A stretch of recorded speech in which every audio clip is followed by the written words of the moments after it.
The women are really intense, and I think to this day even, I think the thing like with Iris, for example, when I was Miss Olympia and she was competing and trying to take the title, we didn't get to know each other.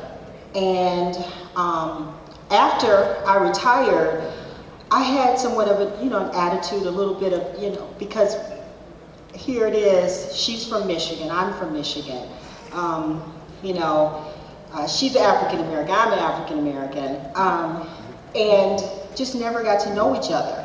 But I knew, I said, when she wins that title, she wants it so bad, at one point, we're going to have something in common. She's going to really we need to talk.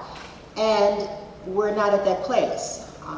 So I've been, especially since she just won her 8th Miss Olympia and tied my record. And it's time we do need to talk. No, the women, we're intense.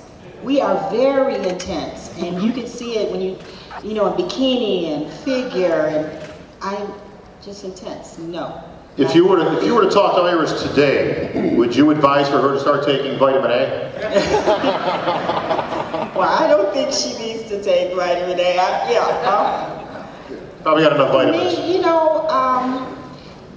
the thing that like I said, I respect Iris for her approach, and what I came to learn and what I understand is my background is different from Iris. I was a cheerleader in high school, all through college, professional cheerleader.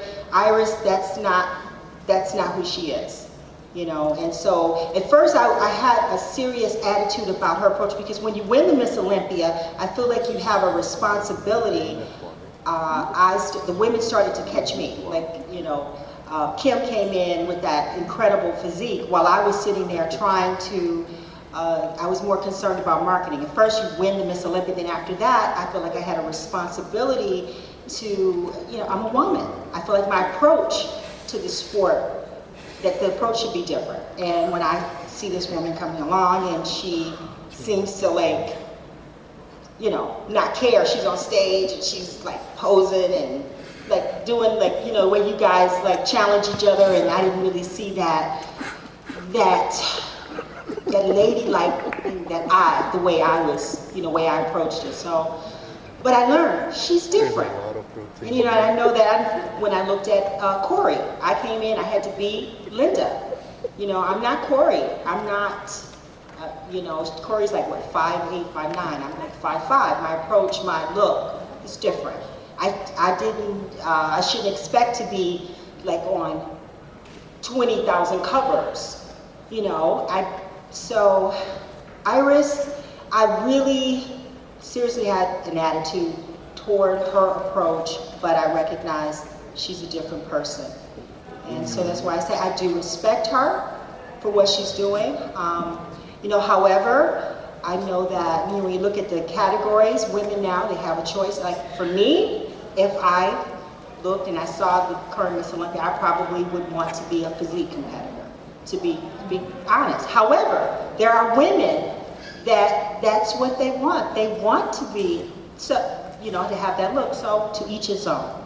Do you think, just to follow up on that, Linda, do you think there's maybe just a small bit of resentment there? I mean, you graced a lot of covers in your time. Muscle and Fitness, a lot of the ladies covers, Flex Magazine back in the day. Do you think there's maybe just a little bit of resentment there that obviously none of the current women bodybuilders of probably the last 10 years have been on a cover? And obviously the women's magazines kind of went the wayside, but do you feel that might be the case to some degree?